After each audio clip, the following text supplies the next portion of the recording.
어서 오세요. 반갑습니다. 소크라테스 AI 학술원에 오신 것을 환영합니다. 네, 반갑습니다. 본 영상은 인공지능 기술을 활용해서요. 허구성이나 과장, 추측성 정보는 걸러내고 검증된 정확한 지식만을 엄선해서 전해드립니다. 네. 그럼 오늘날 더더욱 필요시되는 자기계발의 지략과 용기, 또 성공으로 이끈 놀라운 덕성, 심지어 실패 속에서도 풍성한 배움을 주었음에 대해 이미 플루타르크 시대 때부터 이야기가 많았던 또 한 사람의 영웅이죠. 세르토리우스에 대해 살펴보겠습니다. 네, 세르토리우스. 흥미로운 인물입니다. 오늘 저희가 플루타르크 영웅전을 통해 깊이 살펴볼 인물이 바로 이 세르토리우스인데요. 특히 그의 젊은 시절, 그리고 로마의 변방이었던 히스파니아, 그러니까 지금의 스페인 지역에서 어떻게 기반을 다져나갔는지 그 과정을 좀 따라가 보려 합니다. 네, 그 시기가 중요하죠. 술라의 독재와 내전이라는 정말 극심한 혼란 속에서 변방으로 밀려난 인물이 어떻게 새로운 가능성을 모색했는지 그 흥미로운 시작점을 함께 탐구해 보시죠. 첫째, 서막, 술라 독재와 로마 내전, 그리고 히스파니아의 불씨. 로마 공화정 말기는 정말 혼란 그 자체였죠. 특히 술라가 독재 권력을 잡고 무자비한 숙청을 감행하면서 법과 질서는 거의 무너진 상태였습니다. 네, 맞습니다. 바로 그 시기에 로마의 서쪽 끝 히스파니아가 역사의 중요한 무대로 떠오르게 됩니다. 로마에게는 뭐랄까 풍부한 자원의 공급지였지만 네, 현지 부족들에게는 수탈과 좀 불안정한 통치가 이어지던 땅이었죠. 로마 중앙이 혼란스러우니 이곳 변방에서는 또 다른 기회를 엿볼 수 있었던 겁니다. 아, 그런 상황에서 세르토리우스가 등장하는군요. 네, 바로 가이우스 세르토리우스입니다. 로마의 그 명문 귀족 출신이 아니고요. 실력으로 밑바닥부터 성장한 군인이었죠. 정치적 격변 속에서 결국 히스파니아로 가게 된 거군요. 그런데 들어보면 그에게 히스파니아는 단순한 피난처, 그 이상의 의미가 있었던 것 같아요. 정확합니다. 그는 히스파니아를 그냥 통치의 대상이나 지도로 본 게 아니라 실제로 사람들이 살아가는 공동체로 접근했어요. 아, 사람 중심으로 봤군요. 네, 일방적인 강압 대신에 현지인들과의 신뢰 구축을 우선시했죠. 로마 시민으로서의 정체성을 부여하면서도 토차 엘리트들의 자존심을 세워주는 그런 균형 잡힌 제도를 고민했습니다. 군사적인 정복 이전에요. 그렇죠. 통치의 정당성, 공동체의 믿음, 이걸 먼저 얻으려 한 겁니다. 어쩌면 무너진 로마의 진정한 공화정 정신을 이 변방에서 새롭게 세우려 했던 것. 이게 바로 히스파니아에서 타오르기 시작한 불씨였다고 볼 수 있겠죠. 둘째, 왜 지금 세르토리우스인가? 변방에서 중심을 흔든 게릴라 리더십. 그렇다면 오늘날 우리가 세르토리우스를 주목해야 하는 이유는 뭘까요? 단순히 로마에 맞서 싸운 장군이라서만은 아닐 텐데요. 네, 핵심은 그가 처한 극도로 불리한 상황 속에서도 군사력이 아니라 사람의 마음, 그러니까 민심과 신뢰를 얻어서 전세를 뒤집으려 했던 그 리더십에 있습니다. 신뢰군요. 네, 단기적인 승리에 연연하기보다는 장기적인 신뢰 자산을 쌓는 데 집중했죠. 예를 들면 현지 언어와 관습을 배우고 존중했고요. 약탈을 엄격하게 금지하는 등 엄격한 군율로 로마 군대가 공포의 대상이 아니라 질서의 상징이 되도록 했어요. 아, 인상적이네요. 변방 주민들을 그냥 이용 대상으로 본 것이 아니라 함께 미래를 만들어갈 파트너로 대우한 셈이죠. 그런 접근 방식은 현대 사회의 리더십에도 시사하는 바가 크겠는데요. 중앙과 지방 혹은 거대 조직과 신생 조직 간의 관계에서도 적용될 수 있을 것 같고요. 맞습니다. 그의 사례는 특히 자원이 부족한 쪽이 거대 권력에 맞설 때 힘이 아니라 신뢰를 통한 절제가 얼마나 중요한지를 보여줍니다. 절제요? 네. 그는 정보 우위, 지형 활용, 시간 벌기 같은 이런 비대칭 전략으로 로마를 끊임없이 괴롭혔죠. 또 로마화를 강요하는 대신 동맹 구축, 제도 마련, 공동체 형성 이런 순서로 현지인들의 자발적 참여를 유도하면서 통합을 시도했습니다. 로마와는 다른 방식이네요. 그렇죠. 이게 바로 로마와는 다른 일종의 대안적 로마를 히스파니아에 세우려 한 실험이었던 거죠. 물론 그의 리더십이 개인적인 카리스마에 크게 의존했고 후계자 양성에는 좀 미흡했다는 명확한 한계점도 있긴 합니다. 셋째, 출생과 배경, 사비나의 아들, 중간 계급에서 장군으로 그의 배경을 좀 더 자세히 들여다보죠.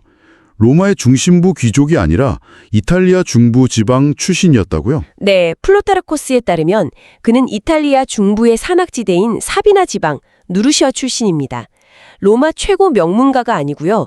로마 시민권이 점차 확대되던 시기에 지방 유력 가문 출신으로 봐야 합니다. 아, 지방 엘리트. 네, 요즘으로 치면 중간 계급, 엘리트라고 할 수 있겠죠. 그래서 막대한 부나 세습된 권력 대신에 라틴어 문법, 변론술, 측량, 병참 관리 같은 아주 실용적인 지식과 기술 교육을 받았습니다. 실용적인 교육이군요. 네. 화려함보다는 현장에서 필요한 간결함과 정확성을 중시했고 전통을 존중하되 더 나은 방식이 있다면 과감히 개선하는 실용주의적 태도를 자연스럽게 익혔던 것 같아요. 결국 출신의 한계를 실력으로 증명해야 하는 입장이었군요. 네, 그렇습니다. 군 복무를 통해 공을 세우는 것이 그에게는 가장 확실한 출세의 길이었죠. 특히 사회 전쟁이라고 불리는 로마 시민권을 요구하며 이탈리아 동맹 도시들이 로마를 상대로 벌였던 큰 전쟁에 직접 참전하면서 지방 동맹 시민들의 열망과 로마의 규범 사이의 긴장을 직접 체험했습니다. 그 경험이 중요했겠네요. 네, 이때부터 몸에 밴 자기 절제, 예를 들어 검소한 생활이나 약탈 금지 원칙, 그리고 다른 문화와 사람들에 대한 깊은 이해, 이민족 언어나 풍습을 배우는 능력 같은 것들이요. 이런 것들이 훗날 히스파니아에서 현지인들의 마음을 얻는 결정적인 자산이 됩니다. 그가 정치적 정통성의 근거를 혈통이나 가문이 아니라 공익 추구, 엄격한 규율, 그리고 검증된 실력에서 찾으려 했던 것도 이런 배경과 무관하지 않다고 봅니다. 넷째, 성장기와 초기 성품, 강을 건넌 정찰병, 끈기, 절제, 기지의 형성. 젊은 시절 그의 성품은 어땠는지 궁금합니다. 플루타르코스는 어떤 점을 강조하나요? 플루타르코스는 그의 조용한 근면성을 특히 강조해요. 화려하진 않지만 묵묵히 자기 역할을 해내는 스타일이었죠. 특히 정찰 임무에 뛰어난 재능을 보였다고 하는데요. 단순히 용감하게 돌진하는 게 아니라 네.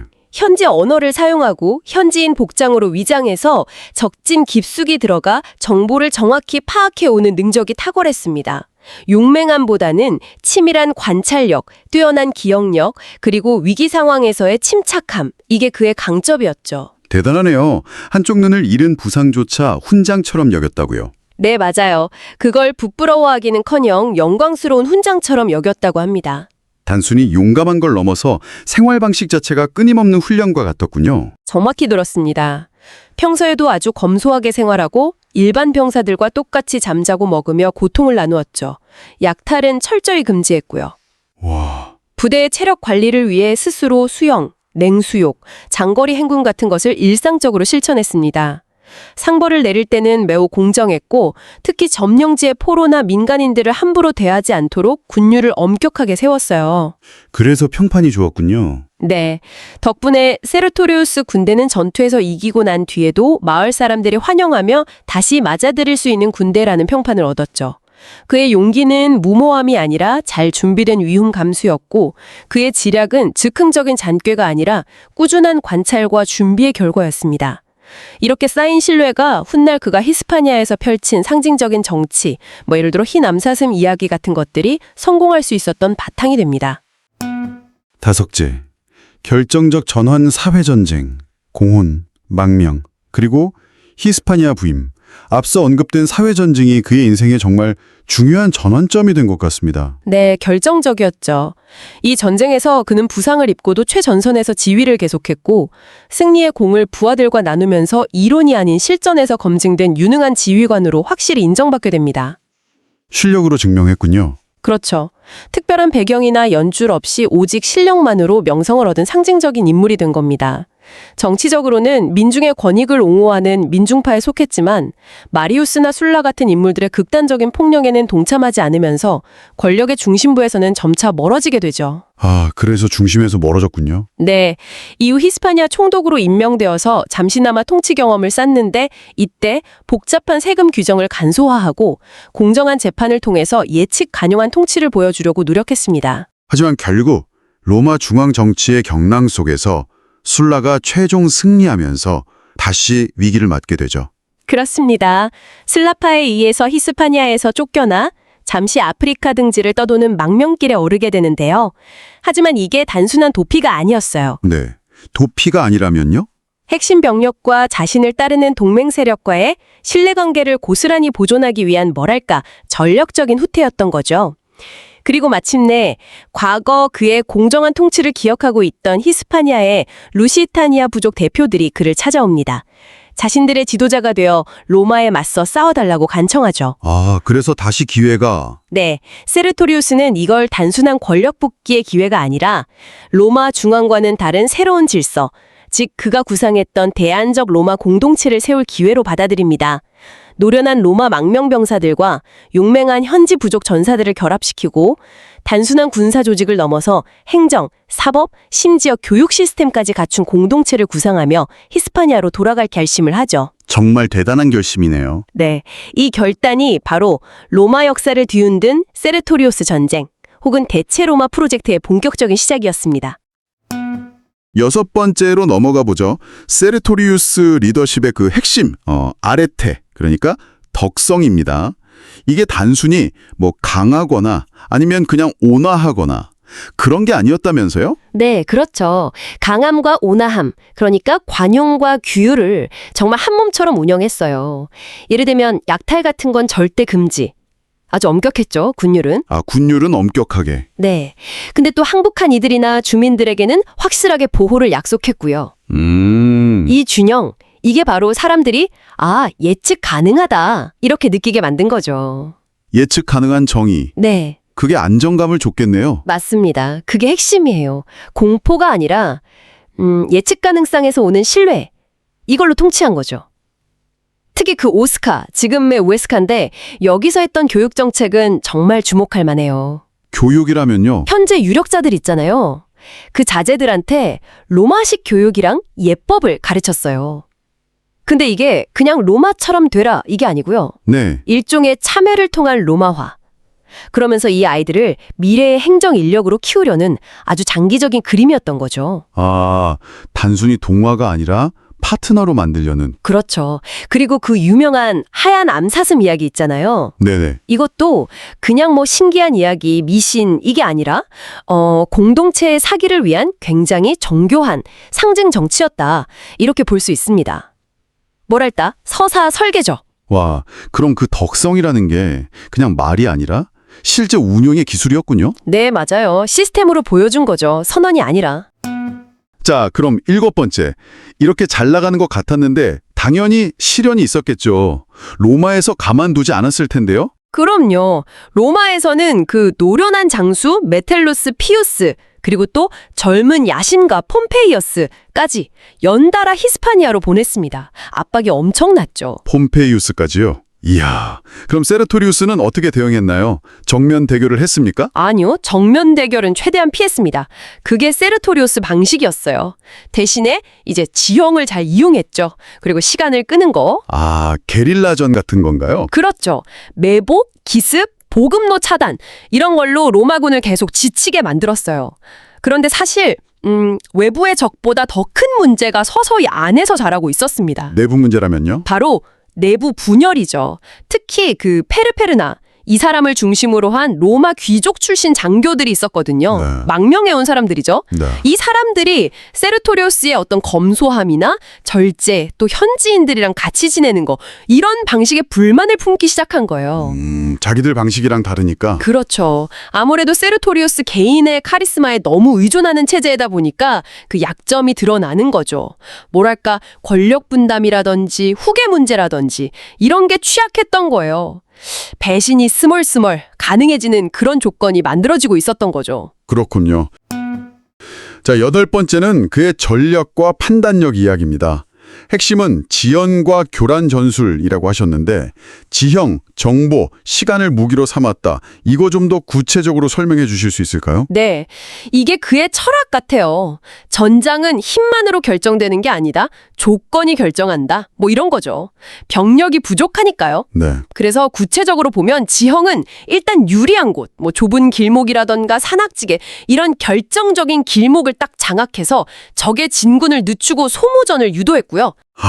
정보 면에서는 이게 정말 중요한데 현지 주민 네트워크를 아주 잘 활용했어요. 그래서 로마군의 움직임을 거의 손금 보듯이 파악했죠. 보고의 정확성도 엄청 강조했고요. 정보의 질로 병력의 양적 열세를 만회하려고 한 거죠. 정보의 질로 양을 이긴다. 네. 그리고 시간 운용. 이것도 재밌는데 계절의 리듬을 잘 탔어요. 예를 들어 농번기라든가 아주 추운 겨울이라든가 이럴 땐 로마군이 활동하기 힘들잖아요. 그렇죠. 그때 이제 아군은 쉬면서 재정비하는 거죠. 적의 피로를 계속 누적시키는 겁니다. 그런데 가장 중요한 건요. 그가 그냥 군사적 승리, 전투에서의 승리 자체에만 목맨 게 아니라는 거예요. 그럼 목표가 다른 데 있었나요? 오히려 싸우지 않을 자유, 이걸 확보하려고 했어요. 그리고 자신이 세운 이 체제의 정당성, 신뢰, 이걸 구축하는 데 더 집중했던 거죠. 군사행동은 그걸 위한 수단이었던 셈입니다. 굉장히 전략적이네요. 자, 9번째는 인간관계와 주변 인물들입니다. 이 부분도 중요했을 것 같은데요. 특히 현지 동맹, 루시타니아 부족들과의 관계는 어땠나요? 루시타니아 동맹과의 관계는요. 단순한 병력 지원, 이걸 넘어섰습니다. 거의 공동통치 파트너 수준이었어요. 분쟁이 생기면 조정 절차를 만들고 중요한 결정은 꼭 기록으로 남고요. 와, 상당히 체계적이네요. 그렇죠. 그리고 오른팔이었던 히르툴레이우스. 이 사람과의 신뢰관계도 아주 중요했고요. 아까 말씀드린 것처럼 현지 엘리트 2세들을 교육시켜서 행정 파트너로 삼은 거. 이것도 그의 네트워크 전략의 일부죠. 그런데 모든 관계가 좋았던 건 아니라고 아까 말씀하셨죠. 페르페르나 네, 맞아요. 페르페르나처럼 외부에서 들어온 인물과의 관계는 달랐습니다. 이 사람은 질투심이 많았고 야심도 컸어요. 근데 세르토리우스가 워낙 관용적이니까 그 속에서 이 사람의 질투와 야심이 점점 커진 거죠. 뭐랄까 신뢰의 고리가 아니라 질투의 고리가 작용한 셈입니다. 관용이 오히려 독이 된 경우인가요? 그렇죠. 결국 이게 세르토리우스를 무너뜨리는 결정적인 요인 중 하나가 되거든요. 그러니까 인물관계라는 게 그의 강점이기도 했지만 동시에 치명적인 약점이 될 수도 있었다는 걸 보여주는 거죠. 네. 자, 10번째입니다. 그의 영광과 전성기, 히스파니아에 세운 대체 로마라고 표현할 수 있을까요? 망명 원로원도 만들고 그랬다면서요? 네, 그렇습니다. 오스카에 로마 원로원처럼 망명 원로원을 구성했어요. 그리고 순행하면서 행정을 보는 구역도 설정하고 심지어 표준화된 재정 및 회계 시스템까지 도입했습니다. 이건 거의 국가 시스템인데요? 맞아요. 단순한 반란군 지도자가 아니라 로마 공화국의 정통성을 잇는 대리정부다. 이걸 보여주려고 한 거죠. 공화국의 망명정부 같은 느낌. 정통성을 주장하기 위해서? 네. 그래서 이 망명 원로원, 예측 가능한 행정, 표준화된 재정, 그리고 아까 말한 교육과 상징 정치. 이게 다 맞물리면서 히스파니아는 정말 작지만 굉장히 견고한 국가처럼 기능하기 시작했어요. 어느 정도였나요? 심지어 적이었던 폼페이우스조차 로마 원로원에 편지를 보내서 여기 세르토리우스가 다스리는 히스파니아가 너무 강하다, 추가 지원 병력 없이는 힘들다 이렇게 보고할 정도였으니까요. 폼페이우스 입에서 그런 말이 나올 정도면 대단했네요. 그렇죠. 그런데 바로 이 영광의 정점에요. 이미 몰락의 그림자가 짙게 드리워져 있었습니다. 이게 참 역설적인데 어떤 그림자요? 결국 모든 것이 세르토리우스, 그 한 사람의 카리스마와 능력에 집중되어 있다는 구조적인 문제, 그리고 후계자를 어떻게 할 것인가 이 승계 설계가 전혀 없었다는 거, 이게 태생적인 한계였던 거죠. 자, 11번째, 몰락의 서막입니다. 여기서 참 흥미로운 건 세르토리우스의 가장 큰 강점이라고 할 수 있는 그 관용이 오히려 균열의 씨앗이 되기 시작했다는 점이에요. 이거 어떻게 된 일일까요? 네, 맞습니다. 그게 참 역설적인 부분이죠. 연함을 어떻게든 유지하려고 했던 그의 관용, 또 공정함 같은 것들이 일부 로마 장교들 눈에는 뭐랄까 원칙이 좀 느슨해진 거 아니냐 이렇게 비쳤던 겁니다. 너무 봐준다고 생각했을 수도 있겠군요. 네, 그럴 수 있죠. 게다가 전쟁이 생각보다 길어지면서 동맹 도시들도 상당히 지쳐갔고요. 여기서 특히 문제가 됐던 건 경쟁자였던 페르페르나를 너무 관대하게 대한 게 아닌가 하는 점입니다. 페르페르나요? 아, 그 인물. 네.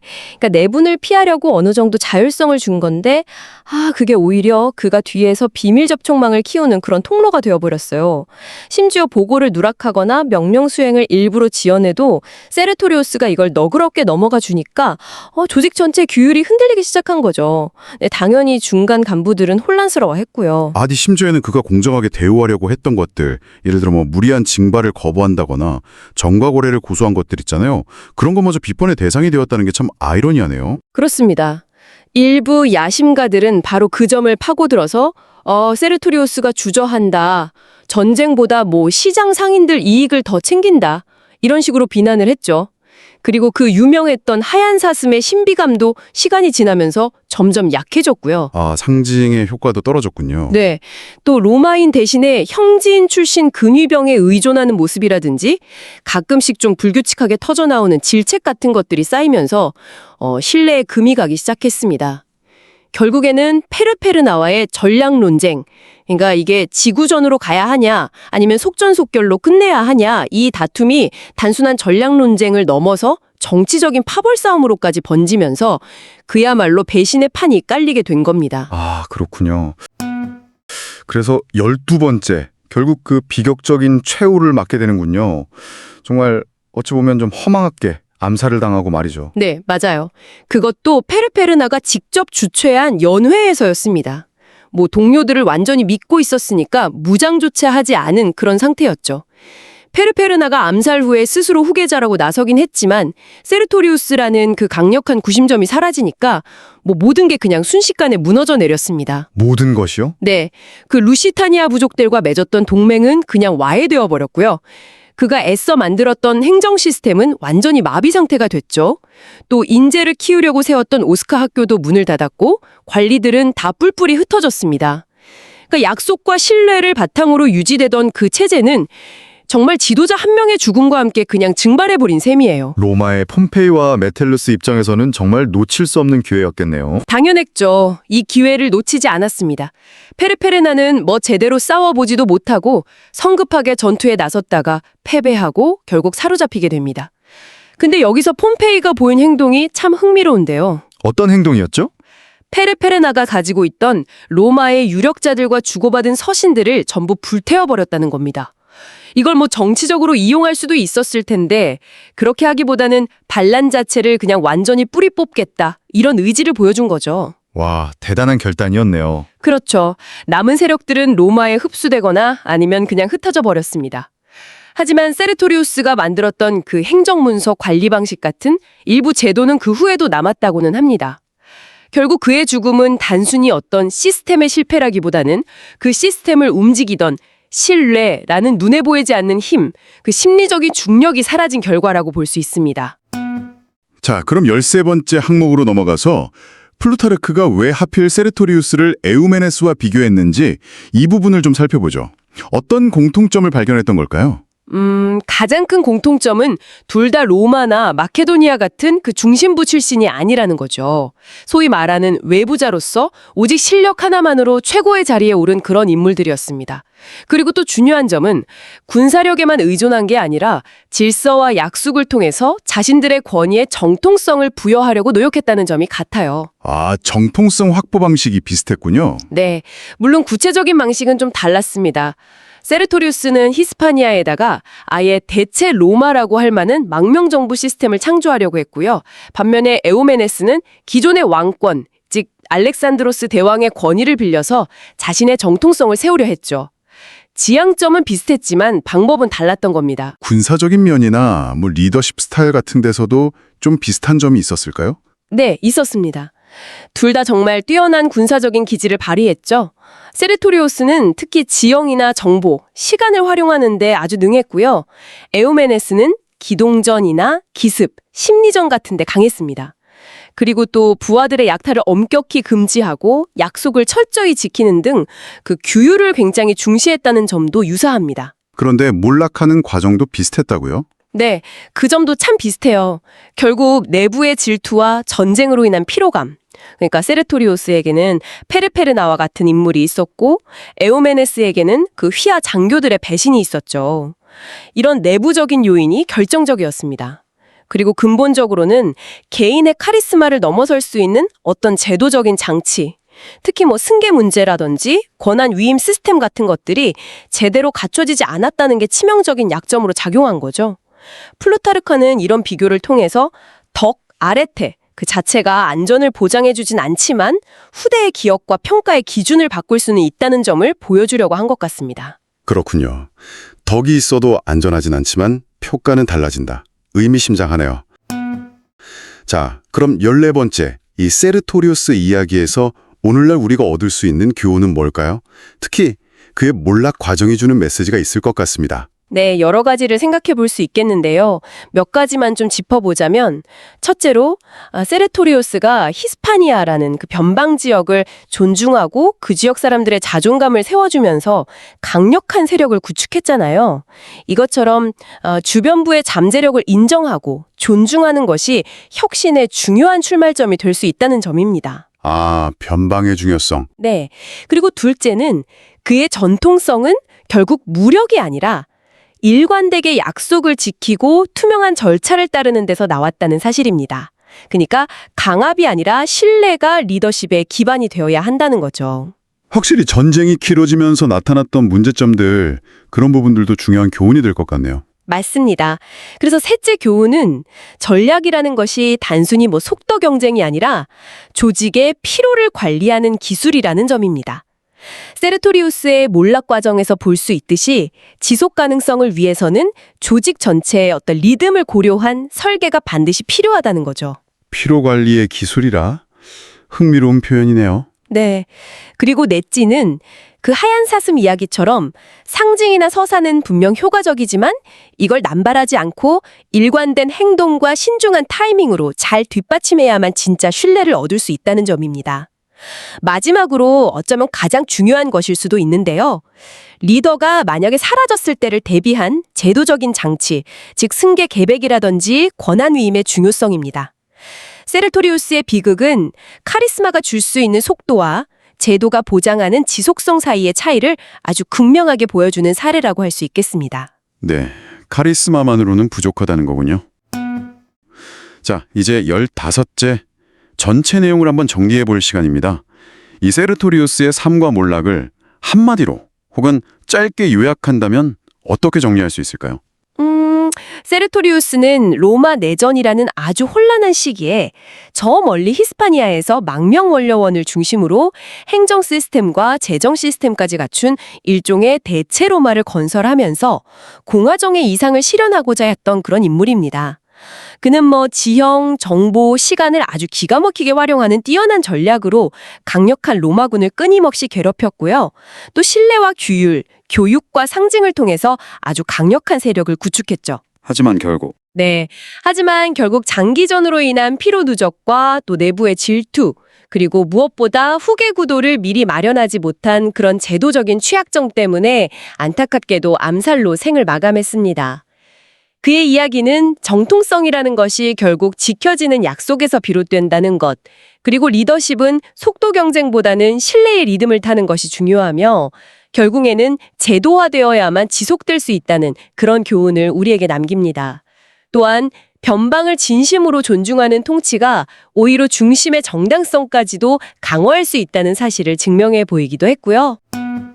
이상으로 플루타르크 영웅전 29번째 영웅 세르토리우스에 대한 이야기를 마치겠습니다.